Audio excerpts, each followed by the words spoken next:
Um, Before we begin, let me thank our friends at Barrett Bookstore who have Greg's books on the shelf ready for a holiday gift. And also let us thank our friends at the library who underwrite these programs. We're having Greg M. Peters for his wonderful book, Our National Forests, Stories from America's Most Important Public Lands. Greg M. Peters, is a freelance writer based in Missoula, Montana. Before writing full-time as a freelancer, Greg was the director of communications at the National Forest Foundation, where among many other things, he edited the NFF's magazine, Your National Forests.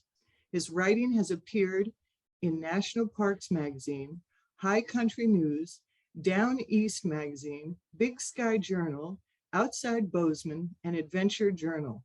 He's a busy guy, and I'm so glad he agreed to come and spend some time with us this evening. Sit back, relax, and just enjoy this tour of our national forests. Hi, thank you so much. What a great introduction, and what a Well, great chance to chat with you all about my book and about our national forests, these amazing set of public lands that we all are able to enjoy.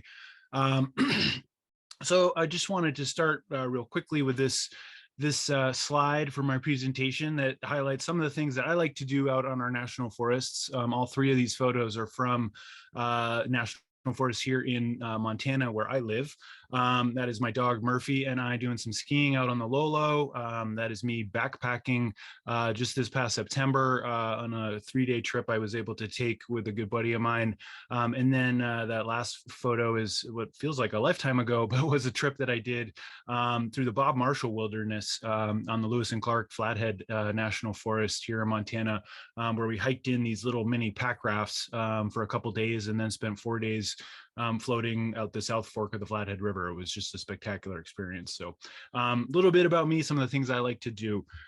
So again, thank you all so much for joining me tonight and spending an hour of your time, hopefully learning a bit more about our national forests and what they're managed for and how they came to be. So again, thank you. Okay, so I think a good place to start in a presentation like this is, what are national forests? And it's a common question. As Kathleen mentioned, I worked for the National Forest Foundation from 2010 until 2018. And one of the main challenges we had was getting folks to even understand what national forests are. And we were a nonprofit that was chartered by Congress to work with the Forest Service to engage Americans in national forests, both in the enjoyment of and the stewardship of these public lands. And so oftentimes we started our conversations with folks, donors, potential donors, just the general public, with what are national forests, and trying to answer that question. So national forests are public lands. They are managed by the U.S. Forest Service, which is a department under, an agency under the Department of Agriculture. They are considered multiple use lands, and I'll talk a bit more about what that means in a moment. As you're going to see in just a bit, they are incredibly diverse. They encompass all different kinds of landscapes, topographies, geographies, and so they're really just, I think, a really amazing set of public lands, and they're federal public lands. So they're different from state parks and state lands in that they are managed by the federal government, but they are owned by all of us. So I mentioned that they're multiple use lands, and so national forests are managed for several different uses, and all those uses are, at least theoretically, supposed to be co-equal. And those uses include things like natural resource development, so timber harvesting, oil and gas mining, and even hard rock mineral mining, gold and lead and things like that. They're also managed for grazing, so cattle and sheep graze on our national forests. And actually, of the 193 million acres that make up the national forest system, the Forest Service considers just under half of that, close to 90 million acres, as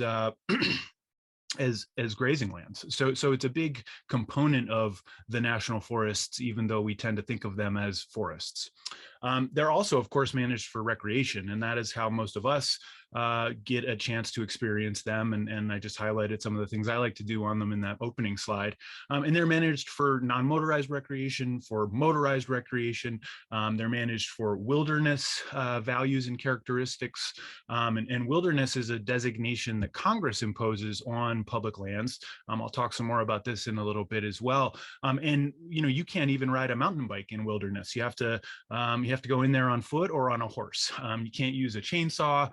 You can't use any motorized equipment in a wilderness area. They're also managed for wildlife habitat and fish habitat. And I'll talk a bit more about that as well. And one really interesting thing that I think a lot of folks may not know about national forests is that they're managed for water. So these lands provide close to 68 million Americans in 3,400 different communities with their drinking water that comes directly from national forests. And that's almost 1/5 of the US population. So water provision is a really key component to the Forest Service's mission and to something that our national forests provide. They also are managed for other ecosystem services, and certainly carbon storage is pretty relevant today. Pollution control, flood control, hydroelectric power, all sorts of different things as part of that ecosystem services. So I want to cycle through a few slides here that speak to, oh, excuse me, actually, I'm going to focus still a little bit on the history. Okay, so we wouldn't have national forests, I don't think, in a lot of ways without what happened to some of the private lands in the East in the 1700s, 1800s, and even into the early 1900s. These lands were heavily forested. They're forested now, though most of those forests are second, third, and even fourth growth forests. And so this photo is from Michigan. Michigan was heavily logged in the late 1800s alongside with Wisconsin and some other Midwestern states.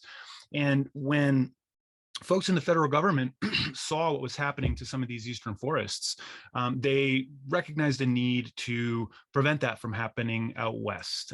They didn't want to see some of the lands in what were called the public domain, so lands in the west that were owned by the federal government but not yet divvied up to private interests or given away in the Homestead Act or other ways. They didn't want to see those just fall into the hands of private timber companies where they could be clear cut, because that caused a lot of degradation, particularly to those downstream water supplies in those communities that lived downstream and relied on those waters. So you can't really understand why the national forests were created until you understand a little bit about how some of America's timberlands in particular were managed in the 1800s. So this photo shows these poor horses ready to haul a pretty substantial load of logs off to the mill here in Michigan. So I know there's a lot of words on this screen, so I'm going to run through this really quickly, but I think starting with a brief history is important. So as I mentioned, after the Civil War, America found itself with the ownership of huge tracts of lands in the West, and it didn't really know much about those lands. So in 1876, the Department of Agriculture created the Office of the Special Agent to head out and assess the extent and condition of forests in the Western US. In 1881, that was expanded to what was called the Division of Forestry. And in 1891, Congress passed the Forest Reserve Act. And this is really the first example where we see the opportunity for a president to designate lands from that public domain and turn them into forest reserves. They weren't yet called national forests. That didn't happen until 1905. And so in 1897, the federal government finally got around to actually instructing the Department of Interior, because those forest reserves were managed by the Department of Interior. Congress didn't get around to instructing them on how to manage those reserves until 1897 with the Organic Act, which was sort of considered the foundational legislation of the Forest Service, even though the Forest Service itself wasn't yet created. And I think it's really important to pull a couple of lines from that Organic Act, which I have here. And it was set up, and Congress instructed the agency within Department of Interior to manage those forest reserves for three main purposes. One was to improve, or one and two were to improve and protect the forest within the reservation. And the reservation is that forest reserve that I mentioned earlier. And improve and protect is really protect from illegal timber harvesting and from fire. Those were the primary things that they were protecting those forests from. And this, I think, is really important, and we'll talk about this a little bit more. They were also set up to secure favorable conditions of water flows. And that gets to this connection between forests and water that I'll talk about quite a bit, and to furnish a continuous supply of timber for the use and necessities of citizens of the United States. So we see already in 1897 how these lands were set aside for multiple uses. They were set aside for timber harvesting, for water provision. And so that continues through till today. In 1905, Teddy Roosevelt passed the Transfer Act, which shifted management of the forest reserves to the U.S. Forest Service, which was newly created under the act and led by a man named Gifford Pinchot. And it also renamed the forest reserves as national forests. And that was an intentional move that was advocated for by Pinchot himself as a way to highlight that these lands were going to be managed and used. They weren't just going to be reserved. He was concerned about the semantics around forest reserves and wanted folks to understand that no, these were in fact going to be working lands. You all are probably mostly in Connecticut, where the Darien Public Library is located. And so in 1911, a really important law came about called the Weeks Act. And that's where we start to see the eastern forests come into the National Forest System. Prior to 1911, the federal government couldn't purchase private lands and bring them into the federal estate. It could reserve lands from those public domain lands that were out west, but it couldn't purchase private lands. The Weeks Act provided an opportunity for the federal government to do that. And I'll talk a little bit more about just how exactly that worked. But in short, that is when we started to see forests in the east come into the National Forest System. And then the final piece of legislation that I want to talk about is the 1937 Bankhead-Jones Farm Tenant Act, which would probably put most people to sleep immediately, but it did a couple things. And for our purposes, it again allowed the federal government to purchase lands, but these lands were lands in the Dust Bowl area, in the southern Great Plains and in the Great Plains that had been ravaged by the Dust Bowl and some farming practices at the time. And the federal government purchased those lands, and it worked with a couple of different federal agencies, including the Forest Service, to restore vegetation cover back to those lands. And then in 1960, many of those lands were brought into the federal estate and into the National Forest System as national grasslands. And so when you add up this history and you add up these different laws, it brings you to where we're at today, which is the National Forest System. And this map here shows all of the national forests in the country. Those are the green blobs that you see. And yes, most of them are in the west, certainly the larger tracts are, but you can also see there's quite a few forests in the east as well, and some in the southeast. The gold blocks that you see in this map are those national grasslands that I just mentioned. So all told, stretching from Alaska to Puerto Rico, we've got 193 million acres of national forests, which is just an astounding number if you really try to think about that. Those are divided into 175 units, which is sort of Forest Service administrative speak for a particular national forest or a particular national grassland. So there's 175 of those. I think 154 of them are national forests, 20 of them are grasslands, and one of them is a tallgrass prairie, which I'll also talk about in a little bit. And they stretch, as I mentioned, I think from Alaska all the way to Puerto Rico. In Alaska, you've got the Tongass National Forest, which is the largest national forest in the system at 17 million acres. And in Puerto Rico, you've got El Yunque National Forest, which is the country's only tropical forest. And it's got a cool story too. And I'll share a little bit about that in just a moment. So we have this history. We now have this current system of 193 million acres stretching from Alaska to Puerto Rico, from Maine to Florida, California, everywhere. And it's not all forests, even though they're called national forests. So the next few slides are going to cycle through just some of these landscapes, and all these photos are featured in the book. And one of the reasons we wanted to include a lot of photos in the book was to highlight this amazing geographic diversity, ecosystem diversity, and just really amazing scenic splendor that these places provide. So this doesn't look like a forest, to me at least, though there are trees there. This is down on the Coconino National Forest in Arizona. And you can see these red rocks here of Cathedral Rock just popping in that blue sky. It's a really pretty amazing landscape.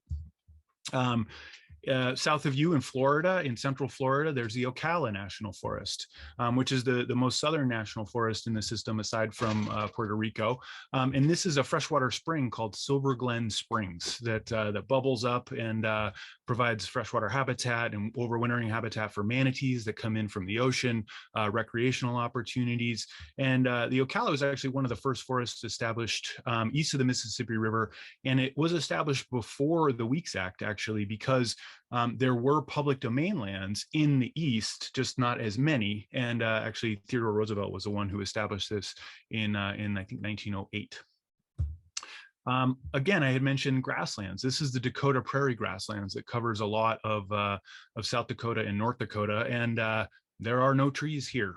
So again, another example of that amazing diversity and how beautiful some of these landscapes can be, even though we may not necessarily associate a grassland with scenic beauty. El Yunque, I mentioned earlier. Puerto Ricans take an immense amount of pride in this national forest. It was actually established long before Puerto Rico was a territory of the United States. The King of Spain established a forest reserve on Puerto Rico to provide clean water to folks. And so the Puerto Ricans take a huge amount of pride in this particular forest, and it's an absolutely amazing place, incredibly biodiverse. There's, I think, more than 200 species of trees alone. There's a Puerto Rican parrot that's endemic and the only place that it lives. And it's just a really fascinating spot. I hope someday to be able to visit. This image is from the Columbia River Gorge National Scenic Area, which I will also talk about a little bit more later on. And this is a really neat landscape. It's an interesting management scheme. And this is just east of Portland, Oregon. And it's where the Columbia River travels through this amazing gorge with these 1,000-foot cliffs. It's just an absolutely stunning landscape. Down on the Angeles National Forest, just out of LA, you have a chaparral ecosystem, highly fire dependent, as we've seen in the news lately, and one of the most urban forests in the country. The Angeles is literally the backyard of Los Angeles and its 15 million residents, and it provides close to 30% of LA's water. Back in Arizona, again, you've got the Coronado, where these saguaro cacti make up the forest there, which is, completely different from what you might see in New England, obviously. And even the Midwest has some pretty interesting topography that is part of the National Forest System. This is a shot of Garden of the Gods from the Shawnee National Forest in Illinois. And then, of course, in New England, we've got the White Mountain and the Green Mountain. And this photo is a view from Franconia Ridge there on the White Mountain National Forest in New Hampshire. And then finally, my backyard forest, the Lolo National Forest. And I wanted to close this little section of the presentation with an image that I think does represent what most people think of when they think of our national forests. And that is conifer trees, pine trees, just undulating off into the distance. Okay, so one common place we start learning about national forests, and when I worked at the National Forest Foundation, one of the places we started talking about what national forests are was to talk about how they're different from national parks. And so you can kind of see on each side of this slide some of those differences. The national parks embody a vision of preservation, which was articulated by by John Muir, that famous Scottish naturalist that I'm sure a lot of folks have heard of.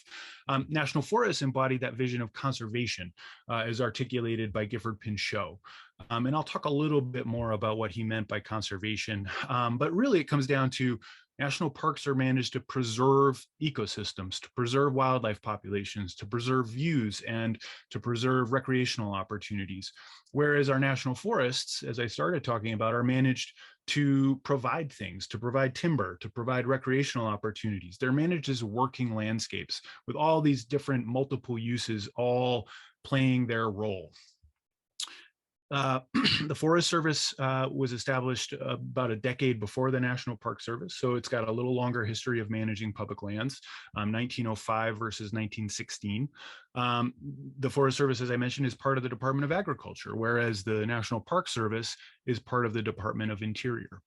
And when you look at the landscapes that these agencies manage, you can start to see some more differences. Forest Service manages 193 million acres.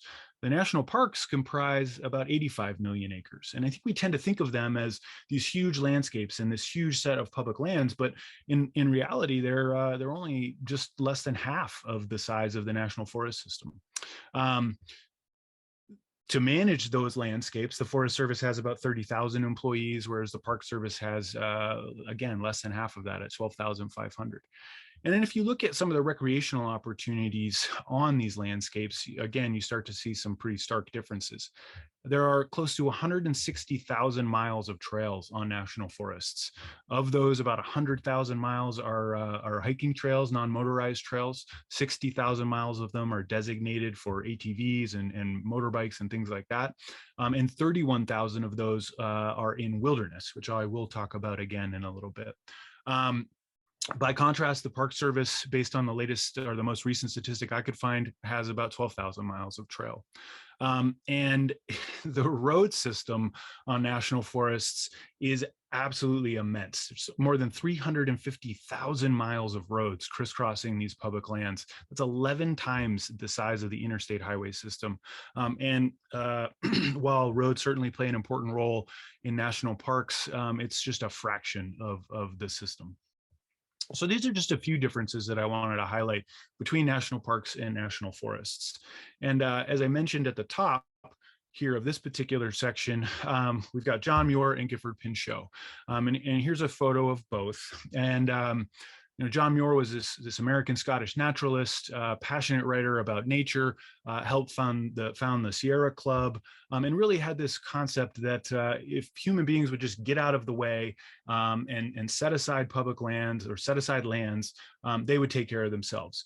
Gifford Pinchot, who was one of the first ever trained foresters in this country, who actually went to Germany and got an education in forestry in Germany, because there wasn't a school in America that could teach him that. He really felt that humans had the technological capability of managing these landscapes and improving them and managing them sustainably. And that concept of sustainability comes into play in this quote that's attributed to Gifford Pinchot. And it comes from a letter that he wrote in 1905, right when the Forest Service was first started. And this was actually kind of an instruction that was included in a letter he wrote to early forest rangers. And the instruction reads, where conflicting interests must be reconciled, the question shall always be answered from the standpoint of the greatest good of the greatest number in the long run. And so it was a way for those forest rangers, those early forest rangers, to make decisions. Okay, if I'm going to allow this, how is it going to benefit the most number of people in the long run?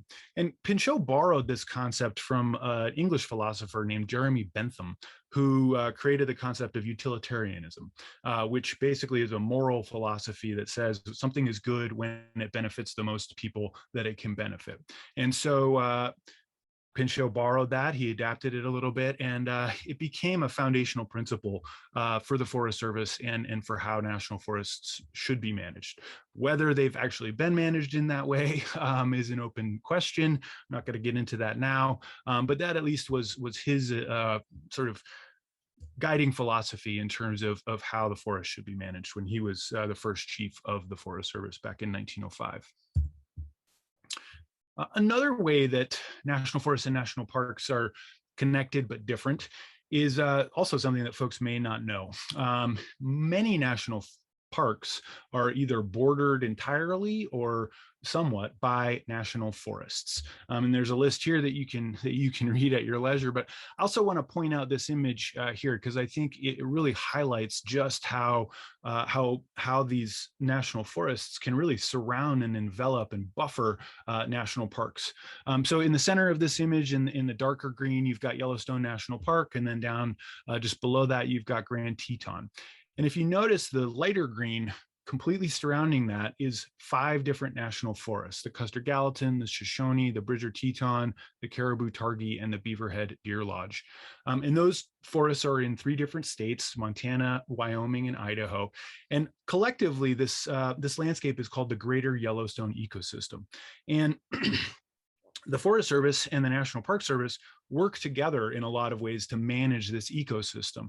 Wildlife, they don't respect our boundaries. They don't care if they're on Yellowstone National Park or on the Custer Gallatin or on the Shoshone.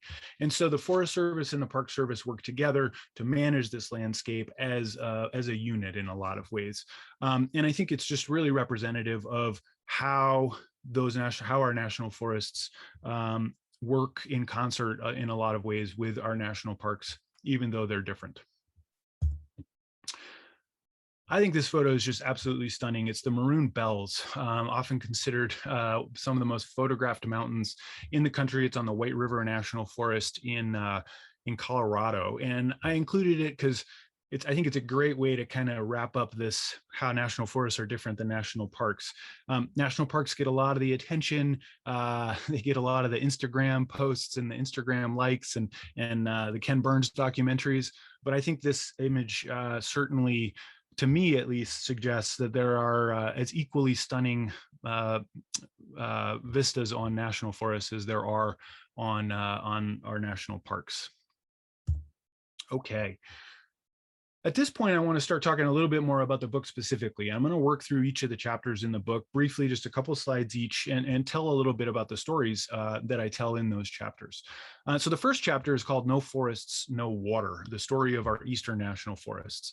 And I mentioned earlier John Weeks and the Weeks Act of 1911. I'll talk a little bit more about that in just a moment. But this photo is actually from a flood in Pittsburgh in, I think, 1907 or 1908. And this flood was blamed squarely on deforestation of a higher elevation watershed that fed the river that ran down into Pittsburgh and ended up flooding the city in 1908.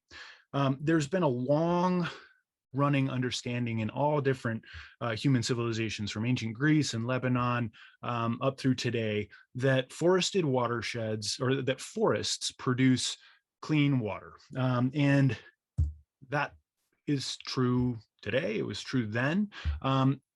But if you cut those forests down, you start to suffer the consequences.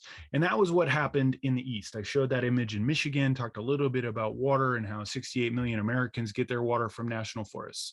Well, in the late 1800s, most of New England, Appalachia, the Midwest, it had been pretty heavily cut over by private timber companies, by railroads who needed timber, by mining that needed timber. And these lands were in pretty tough shape. But even worse off were those downstream communities. This gentleman, John Weeks, was actually from New Hampshire. He was born and raised in New Hampshire, but he made some money in Boston, and like many people who make money in business, became a politician and ended up being a representative of Massachusetts. And he had a summer home up in New Hampshire in the White Mountains, and he saw for himself what was happening to the forests up there. That, coupled with the downstream communities that were suffering from pollution, from flooding, like Pittsburgh, from disease that was occurring from the deforestation in those upper elevation watersheds, he decided to try to do something about it. So he found a legal hook in the Interstate Commerce Clause of the Constitution that allowed him to craft a law that finally allowed the federal government to purchase lands from private landowners and add them to the federal estate. Prior to the Weeks Act, that was not something that the federal government could do. Got the law passed in 1911, and almost immediately the Forest Service started a process to identify the lands that were in those watersheds that could be restored, and started purchasing them and started replanting them and restoring them. So our eastern forests, in a lot of ways, are a story of restoration and of recovery. These lands were pretty well hammered, and now when you walk out on the White Mountains, or you walk out on the Green Mountains, or the Finger Lakes, or the Allegheny in New England, and up and down Appalachia, they're heavily forested, and cold, clean water, generally speaking, runs from those forests to the downstream communities.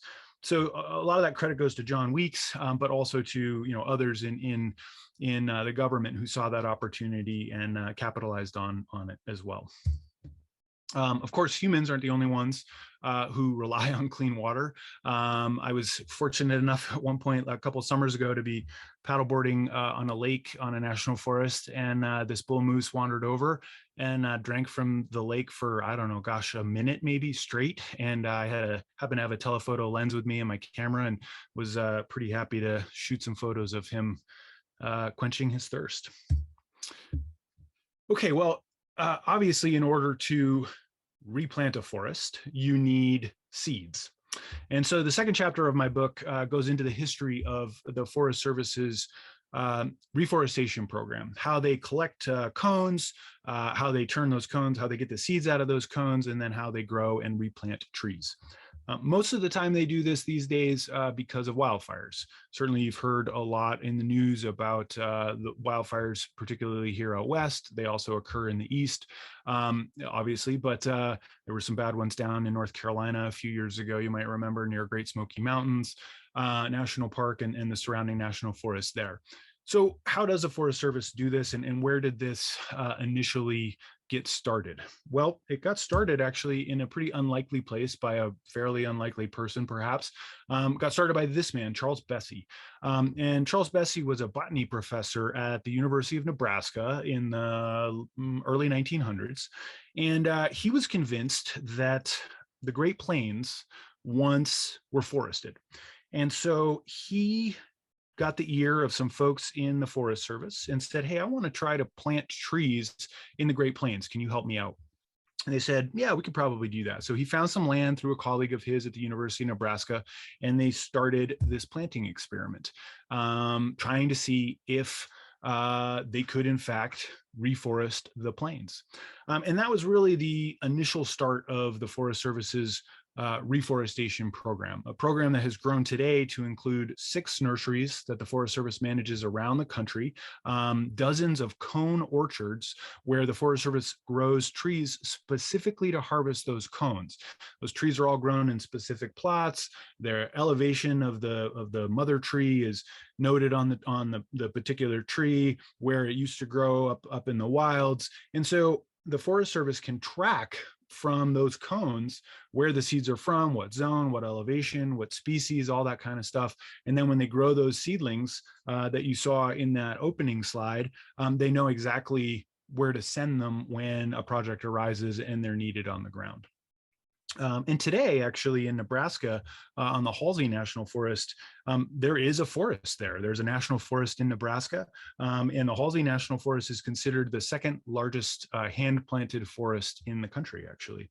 And the Forest Service grows millions of these seedlings a year, plants them out on projects following wildfires, like I mentioned, following blowdowns, and to help wildlife species out as well. And it's a pretty cool program. It's a neat mix of advanced technologies and sort of old school analog tracking and stuff like that. It was a fun story to tell in the book, and a fun story to research for sure.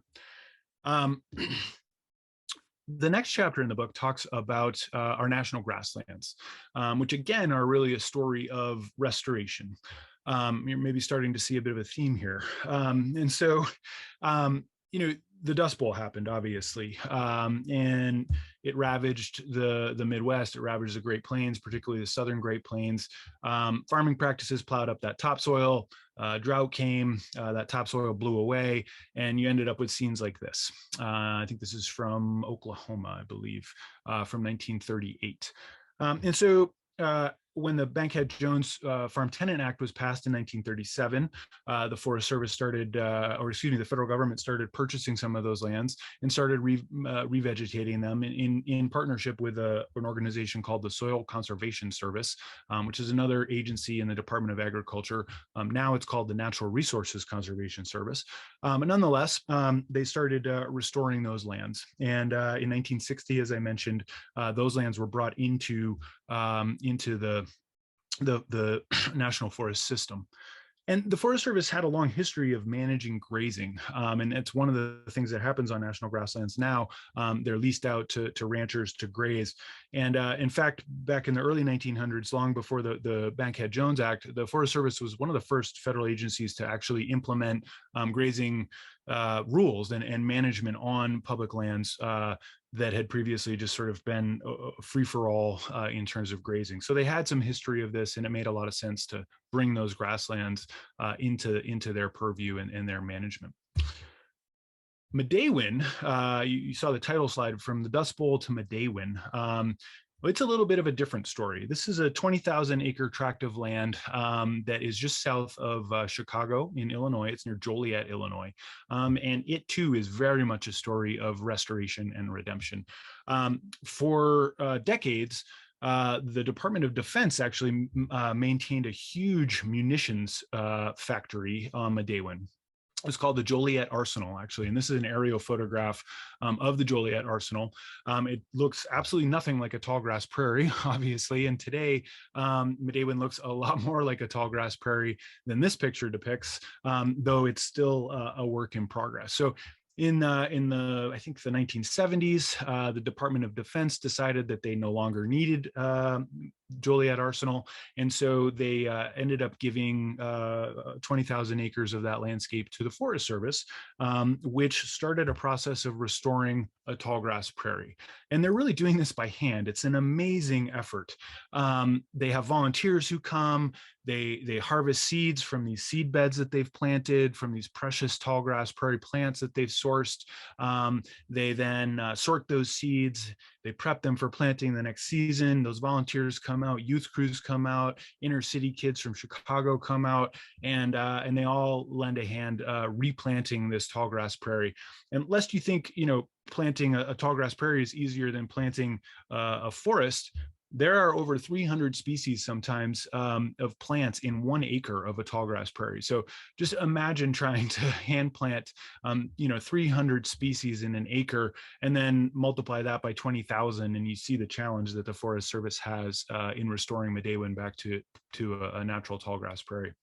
But it's a really cool example of the types of challenges that the Forest Service either takes on willingly or takes on because they're forced to. And it's also a really interesting story of partnerships and how the Forest Service uses volunteers. Another kind of tagline or subhead that you could use for Medewin that has been used before is From Bombs to Bison. And why bison? Well, in 2016, the National Forest Foundation partnered with the Nature Conservancy, the Forest Service, and they brought a herd of bison to Medewin. Obviously, bison once roamed throughout Illinois and all of the Midwest and the West.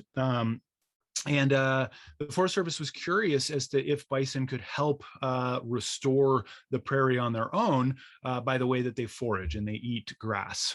They do it a little bit differently than cattle. So we brought, I worked at the National Forest Foundation at the time, so we brought 27 bison, 23 cows, and 4 bulls to Medewin in 2016, especially built a pasture for them with 2 fences and all the safety measures we could implement. And today, I think there's over 80 bison they've been breeding, and it's a real draw for folks from Chicago to come down and check it out. So it's just a really neat story, and one I enjoyed telling as a way to kind of highlight the history of grasslands on our national forests. And I'll just close this section with another image of the Pawnee National Grassland in eastern Colorado. Okay. One of the darker chapters I wrote was about the general treatment of Native Americans in this country, and particularly their relationship to national forests. This image is from a landscape here in Montana called the Badger 2 Medicine, which is a part of the Lewis and Clark National Forest. It's just east of Glacier National Park and just south of the Blackfeet Indian Reservation. And this particular landscape, the Badger 2 Medicine, is considered by the Blackfeet to be their ancestral home. Their origin story says that they came from this area. Their identity is intimately associated with this area. However, they have been locked out of any management decision making for this area for centuries, basically, until very recently. So I tell this story in this chapter again as a way to highlight the treatment of Native Americans, particularly in the West, at the hands of the federal government, and how they lost, this entire landscape effectively to either, homesteaders, private industry, or in many cases to our federal estate. A lot of the reservations that were originally set up through the treaty making processes in the 1800s and early 1900s even, they, due to other policies that were enacted after the treaties were signed, they got smaller. The private white people could come in, they could buy land. The Indians sometimes were just in terrible economic straits, so they would sell land back to the federal government that would then bring that into the federal estate. And faced with the choice of seeing those lands go to private timber companies and be clear cut, or buying them as the federal government and bringing them into the federal estate, a lot of times the federal government chose that latter option. And so unfortunately, again, in addition to just the general loss of landscapes as they got pushed onto reservations, their reservations that they were originally granted through treaties actually got even smaller and smaller. I do tell some other stories in that chapter. Before I get to those, the Black Hills is certainly one of the most, I think, notorious examples of Native Americans being promised land and then not ending up with it at the end of the day. And it's just a pretty sad chapter in our history. The tribes were promised the entirety of the Black Hills. Gold was discovered. They did not end up with very much of Black Hills at all, and one of the components of that is now there's the Black Hills National Forest as well. There are some more positive stories, particularly in the history between American Indians and the Forest Service itself. Huckleberry picking, something that was really necessary for cultural and other components of Native American life, and so the Forest Service worked in the past to set up Indian-only huckleberry opportunities where they could harvest huckleberries. And this particular photo, I think, is really interesting. This is from a partnership during the New Deal era, in the Civilian Conservation Corps era, during the Great Depression.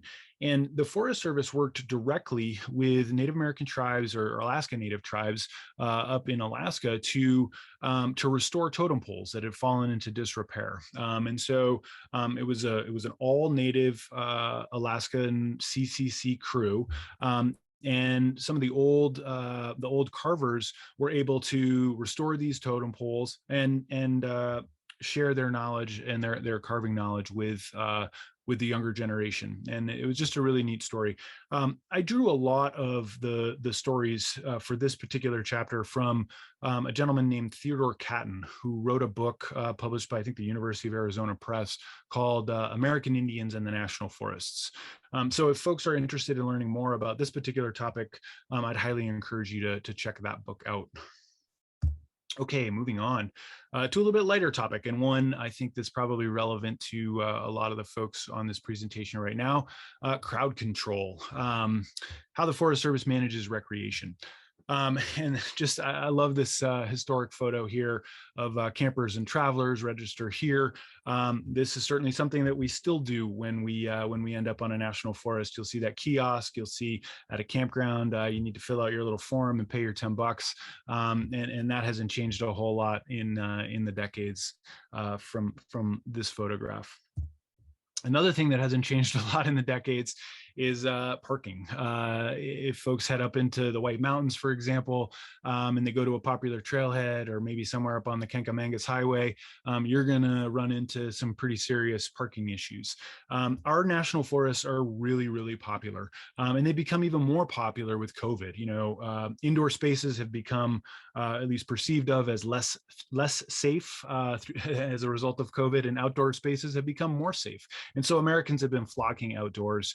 I think the most recent statistic that I'm aware of is national forests host 170 million Americans a year through recreation. And a lot of that happens through ski resorts. There's 120 ski resorts on national forests spread around the country, including many in Vermont and New Hampshire that you all might visit, but lots out west as well, including some of the more iconic ones, Vail, Beaver Creek, Jackson Hole. Those are all on national forests. And it was actually one of the first opportunities I ever had to be on a national forest was a ski trip that my family took. I was fortunate enough for my family to take me on out in Utah when I was a teenager in Little Cottonwood Canyon, where we skied at Alta, which is on the Uinta-Wasatch Cache.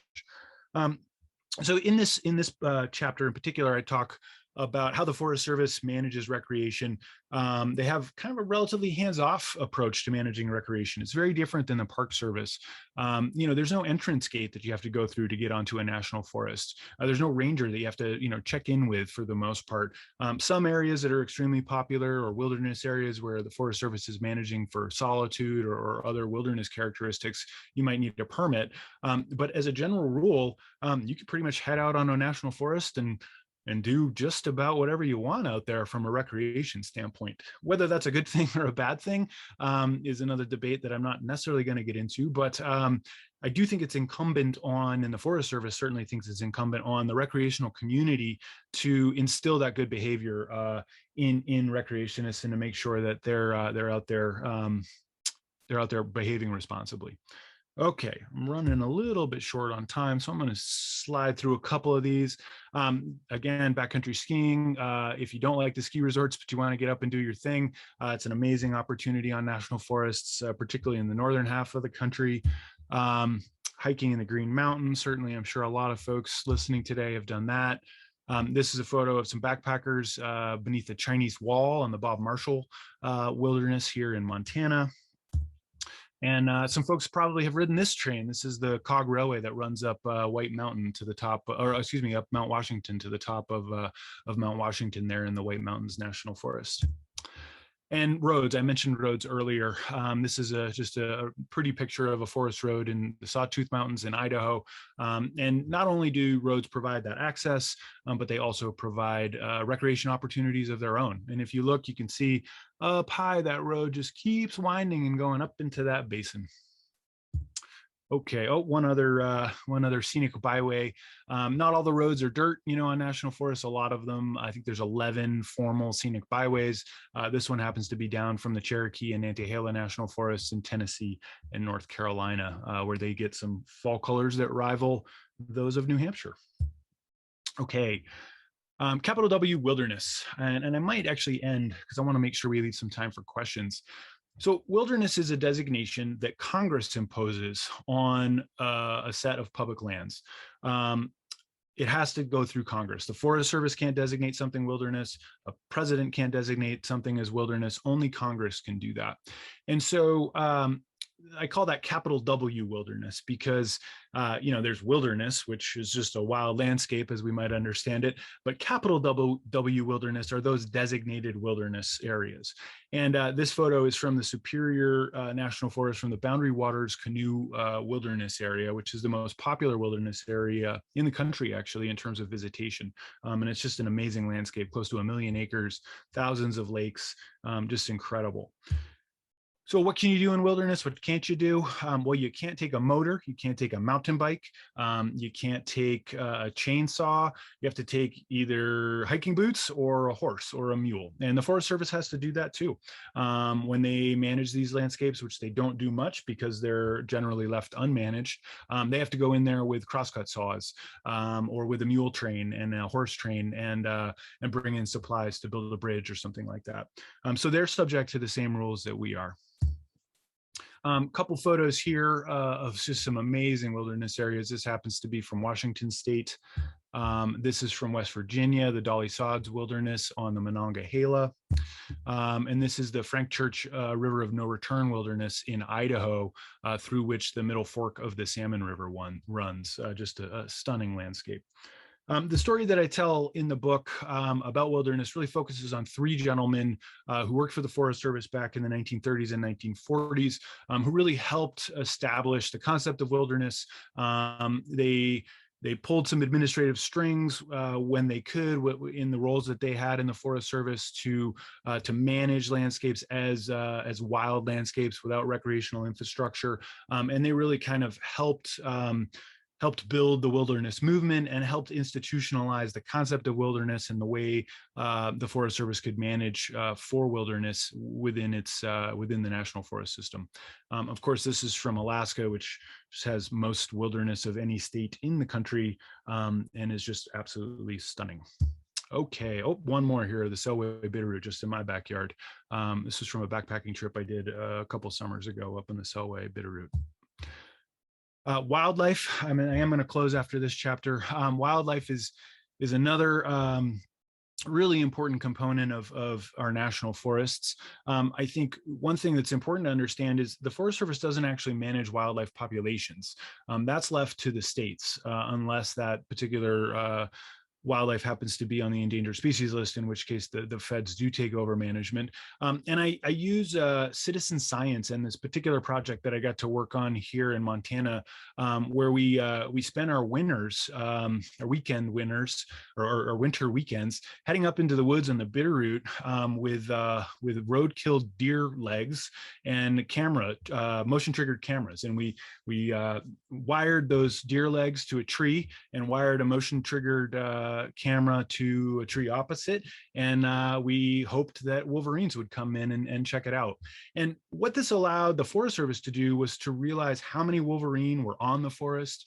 We got DNA samples from their fur, so that they could analyze them and make sure they weren't miscounting. And they actually learned that there was a breeding pair of wolverines on the forest, which was really important information for them to have if they're managing, the wildlife habitat that these wolverines live on. It's important to know, one, if there's wolverines out there at all, two, how many there are they breeding, and how the Forest Service can improve the management of that landscape to benefit this wildlife. And the Bitterroot's a huge forest. I think it's close to 2 or 3 million acres. I think they have one biologist. And so by working with a couple of conservation groups in town, who were able to solicit the help of hundreds, literally 100 volunteers, to cover, I think, close to 28 different sites on the forest over several winters, they were able to collect a huge amount of data that they had no way of collecting. And so this citizen science concept is something that happens on all sorts of lands, not just national forests. But I was able to sort of highlight this project and its impact on the Bitterroot National Forest for this chapter and talk a bit about wildlife policy, et cetera. Okay, I think with that, and considering that there's about 10 minutes left, and I want to make sure we have some time for questions, I am going to stop sharing my screen. I'm going to ask Kathleen and Mandy to come back on and to help queue me up for a couple of these questions. Thank you all so much for following along. Greg, what a lovely presentation. So thorough. I mean, you have, as I said before, you have done your homework. It's a great book. Really great book. A little too thorough, but thank you. Well, we have some questions that have come in during the program. Great. When a ski resort is in a national forest land, do they pay the government? Yes, they do. So every ski resort has to operate under what's called a special use permit. So that is a formal agreement between that particular national forest and that ski area.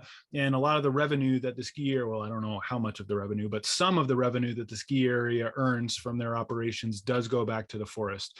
So it is definitely considered an economic driver. Some of that money goes into, treasury, but also obviously you've got the whole community around that ski area that benefits from that economic activity as well. All right, here's another one. What would you think of folding the BLM into the Forest Service could achieve cost savings and better, more unified land management? Ooh, that's a big question. So if you think the Forest Service has a lot of land to manage, the BLM manages close to 230 million acres. So another 40 million acres beyond what the Forest Service manages.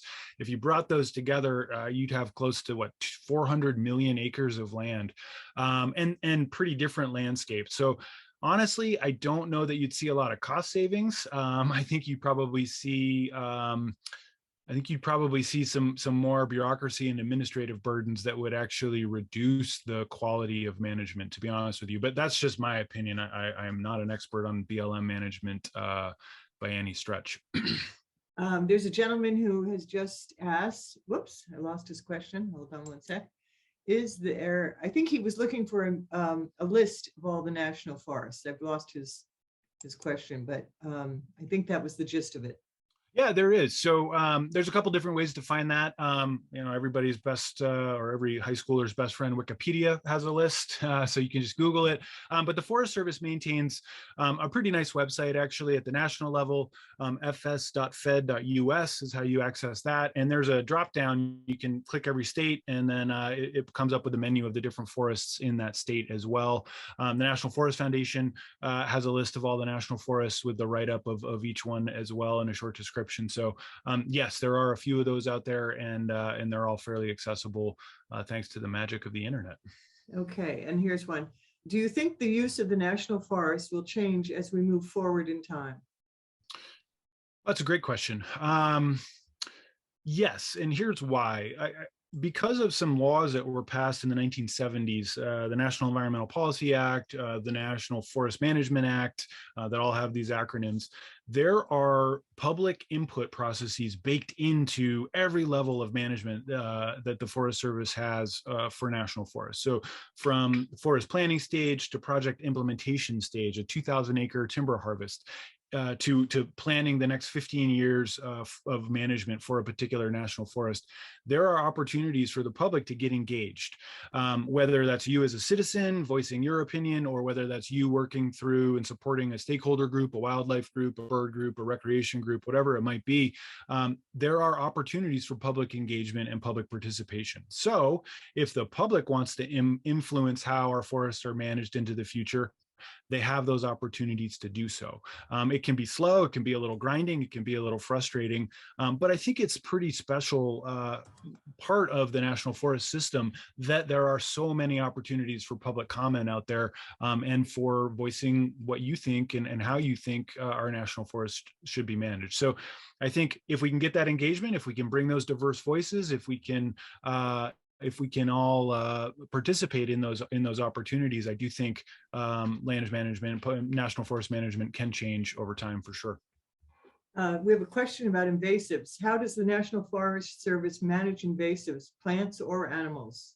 That's a cool question. Great question. I was fortunate enough, Kathleen mentioned I edited the National Forest magazine when I worked at the NFF, and I was able to write a story about how the Forest Service manages for aquatic invasive species for in particular. And they do it through partnerships, basically. So they help fund state fish and game and natural resources departments to have boat checks where you drive in and you got to get your boat checked to make sure there's no invasive species there. They have a whole bunch of programs that they do in partnership with other agencies, state, federal, et cetera, to help manage those invasive species. And, they'll do reforestation projects where they'll try to, remove or get rid of one type of species that maybe is invasive or at least shouldn't be as present as it is, and replace it with others. So they take an active management role on their own lands, and then they work in partnership with others to help as well. Here's a question. Do you think our forests are healthy? And would you talk about the fires that we experienced this summer? Sure. I think some of our forests are healthy. I think some of them are less healthy. And I think climate change is a wild card that's overlaying everything. It's putting a lot of external pressure on our forests. I think, though, that I think it's important to recognize that humans have a very different time scale than nature. We live 75, 80 years if we're lucky, maybe a little bit longer. That's barely a blip in a tree's life, for example. Ponderosa pine or an oak live for hundreds of years. So when we look at a forest and we say, oh, this isn't healthy, that may not be 100% accurate. I do think that Forest Service wildfire policy from 1910 until really about the late 1980s did result in less healthy forests. Because these forests are fire dependent, they require fire to move through them regularly. And that didn't happen because the Forest Service, starting in 1910, after this huge fire that happened out here in Montana called the Great Burn, Timothy Egan wrote a really fantastic book about that if you're interested. It had a policy called the out by 10 policy, where any fire that was spotted on a national forest was supposed to be put out by 10 a.m. the next morning. So for basically from 1910 until 1990, basically a couple years after the Yellowstone fires, there was almost no fire in national forests, relatively speaking. And these are fire dependent ecosystems. They require fire every 20 or 30 years to restore nutrients, to burn up that undergrowth, to reduce some of that fuel on the ground. That didn't happen for close to a century. So now our forests are a little overstocked. There's definitely too much fuel, and those fires burn hotter. They burn more severely. They're more damaging. Fortunately, I think by and large, the agency has changed that to a let it burn policy, where unless that fire is threatening private property or lives or infrastructure that's really needed, communications infrastructure, that kind of stuff, the Forest Service will let it burn. And while it may burn more intensely than it would have in the past, it is restoring some of that natural balance back to that forest in a lot of ways. So I think we have probably a couple decades where that mismatch between a lack of fire for 80, 100 years and the types of fires that we're having now, that's going to continue to play out. But I think in another 20 or 30 years, particularly in the West, a lot of these forests are going to start to recover that natural balance back. The Forest Service is getting much better at introducing fire, prescribed fire, that kind of thing, to manage some of these landscapes as well. So it's a big, complicated question, hard to answer in just a couple minutes, but yeah, it's they're moving in the right direction, I think, and society needs to step up a little bit, I think, and recognize that our forests need to burn, and if we live in the West, we are going to have to be dealing with some wildfire smoke for a couple generations probably. Is the government still buying land for the Forest Service? A little bit here and there.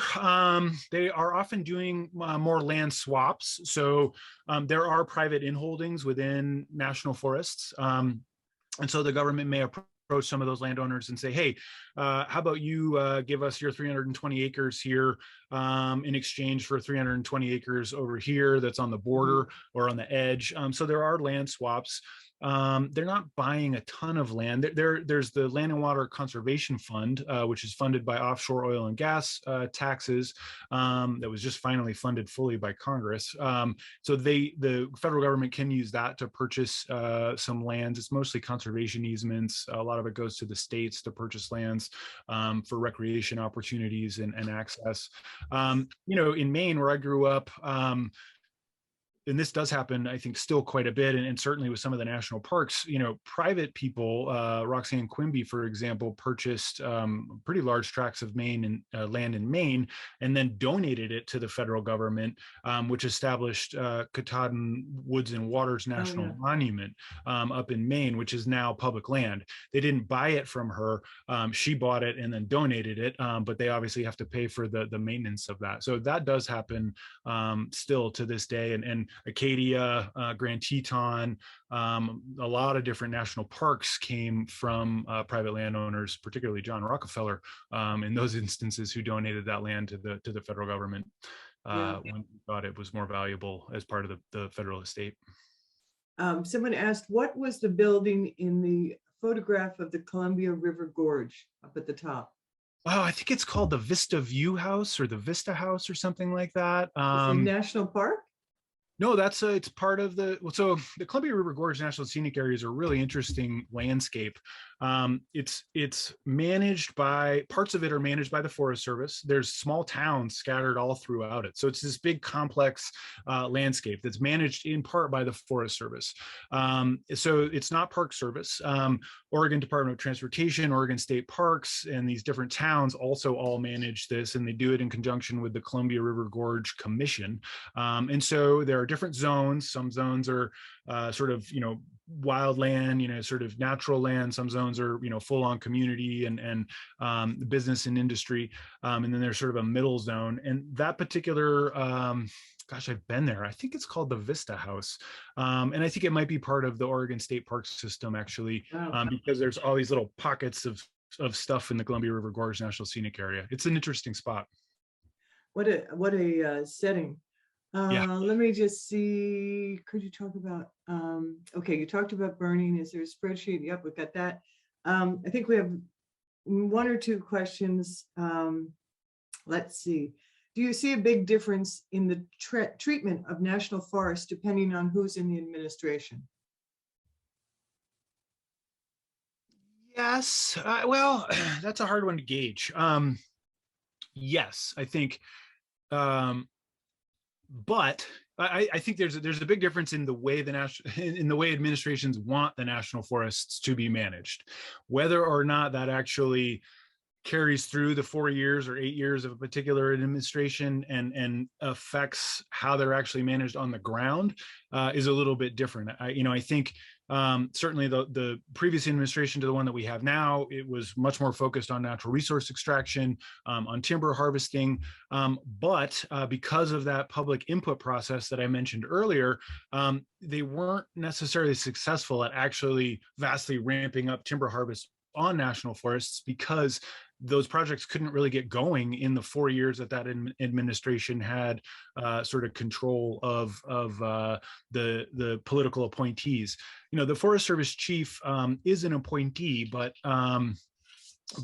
they're really governed by all these laws. So even if an administration wants to come in and clear cut the national forest, they have to go through the same laws that govern under any administration. And so they're subject to litigation and to the public being able to either stop or I guess promote certain aspects of forest management that they may prefer.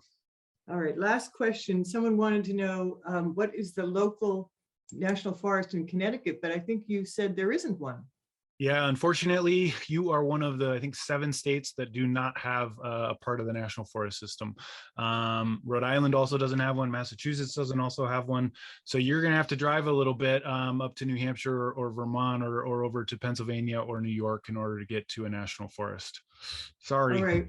Well, thank you, Greg. This has been fascinating. And I want to hold up the book because it's got a great cover. Great holiday gift. There's so much more in this that Greg didn't touch on, but you all should pick it up. It'll keep you fascinated for hours. And thank you so much for coming tonight. Yes, thank you all very much. And if my mom and dad are on, hi, Mom and Dad. Hi, Mom and Dad.